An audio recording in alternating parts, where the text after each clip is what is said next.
Hi అండి, నా పేరు హరి. మీరు చూస్తున్నది Hari student corner YouTube channel.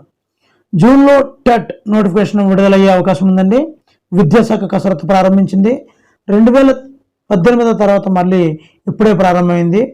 ప్రతి ఏటా టెట్ని నిర్వహించాల్సి ఉండగా రాష్ట్రంలో 2018 తర్వాత ఇప్పటి వరకు నిర్వహించలేదండి.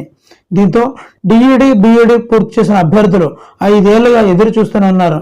గత ఏడాది జూన్లో టెట్ సిలబస్ను రివైజ్డ్ చేయడంతో వారి యొక్క ఆశలు చిగురించాయండి. కానీ కొన్ని అనివార్య కారణాల వల్ల లాస్ట్ ఇయర్ కూడా ఎగ్జామ్స్ నిర్వహించలేదండి. కానీ ఈ సంవత్సరం విద్యాశాఖ ప్రతిష్టాత్మకంగా తీసుకుని టెట్ నిర్వహించే ఆలోచనలో ఉందండి. కావున నిరుద్యోగులందరూ కూడా ఎంతో కృషితో పట్టుదలతో చదివితే మంచి మార్కులతో టెట్ని విజయవంతంగా పాస్ అవ్వగలమండి. ఎవరు అర్హులు అంటే డిఈడి పూర్తి చేసిన అభ్యర్థులు పేపర్ 1కి అర్హులు, బిఈడి పూర్తి చేసిన అభ్యర్థులు పేపర్ 1కి 2కి అర్హులండి. అదేవిధంగా భాషా పండితులు, బీటెక్ పూర్తి చేసిన అభ్యర్థులకు కూడా టెట్ రాసే అవకాశం ఉంటుందండి. కావున చక్కని పరిశీలనతో పునశ్చరణ చేసుకొని బాగా రాస్తే బాగా మార్కులు సాధించవచ్చు. విద్యా దృక్పథాలు ప్రిపరేషన్ చూద్దామండి. విద్యా చరిత్ర కమిటీలు, వర్ధమాన భారతదేశంలో విద్యా సంబంధిత అంశాలు, ఉపాధ్యాయ సాధికారత, చట్టాలు, హక్కులు, ఎన్సిఎఫ్, ఆర్టీఈ వీటి మీద ప్రశ్న చాలా ఎక్కువ వస్తుందండి. తెలుగు అకాడమీ బుక్స్ని బాగా చదివితే మంచి మార్క్స్ని సాధించగలమండి. అదేవిధంగా సైకాలజీ ప్రిపరేషన్లో శిశు వికాసం, అభివృద్ధి, వైయక్తిక భేదాలు, అభ్యసనం, మూర్తమత్వం అంశాలు, శిశు వికాసం, పెరుగుదల వికాసం, పరిపక్వత, భావన, స్వభావం, వికాసంపై ప్రభావం చూపే కారకాలు, వికాస దశలు ఇవన్నీ కూడా చాలా ముఖ్యమైన సబ్జెక్టులు అండి. వీటిలో మంచి మార్క్స్ వచ్చే అవకాశం ఉంది. కావున బాగా చదివితే మంచి మార్కులు సాధించవచ్చు. మరి తెలుగు ప్రిపరేషన్ ఏ విధంగా చేయాలంటే 1 to 8 టెక్స్ట్ బుక్స్ బాగా చదవాలి.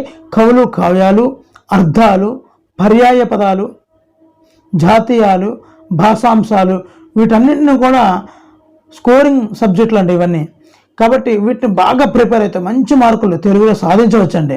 మరి అదేవిధంగా ఇప్పుడు మ్యాథ్స్ విషయానికి వస్తే అర్థమెటిక్స్ అండి, అలాగే నెంబర్ సిస్టమ్, సంఖ్యా వ్యవస్థ, క్షేత్రగణితం, రేఖాగణితం, బీజగణితం, సాంఖ్యక శాస్త్రం ఇవన్నీ కూడా స్కోరింగ్ సబ్జెక్టులు అండి. వీటిని బాగా ప్రాక్టీస్ చేస్తే మంచి స్కోరింగ్ మనం మ్యాథ్స్లో పొందగలమండి. మరి అదేవిధంగా మంచి మార్క్స్ గెయిన్ చేయడంలో మ్యాథ్స్ కీలక పాత్ర వహిస్తాయండి. అదేవిధంగా సైన్స్లో జీవశాస్త్రం, మొక్కలు, జంతువులు, ఆహారం, పోషణ, సైన్స్లో విభాగాలు, ఆహార పిరమిడ్, మానవ శరీరం, పదార్థాలు, కొలతలు, ప్రమాణాలు, ఆమ్లాలు, క్షారాలు ఇవన్నీ కీ రోల్ ఉన్నటువంటి సబ్జెక్ట్స్ అండి. బాగా చదవాలి. అలాగే సోషల్లో భౌగోళిక అంశాలు, పారిశ్రామిక విప్లవం, మనీ బ్యాంకింగ్,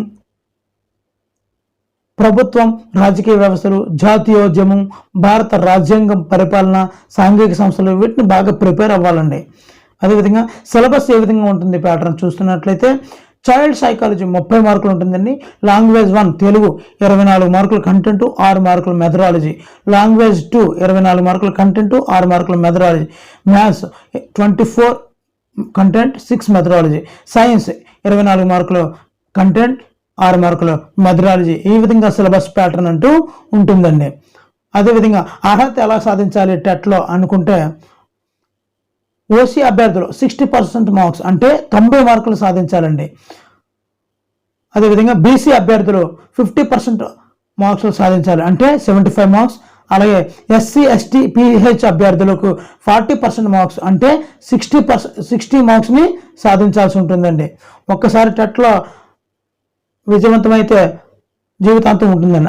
అదేవిధంగా ఇంగ్లీష్లో parts of speech, tenses, types of sentences, articles, prepositions వీటన్నిటిలో కూడా మంచి సబ్జెక్ట్ వచ్చే విభాగాలు. కాబట్టి వీటిని బాగా ప్రాక్టీస్ చేయాలండి.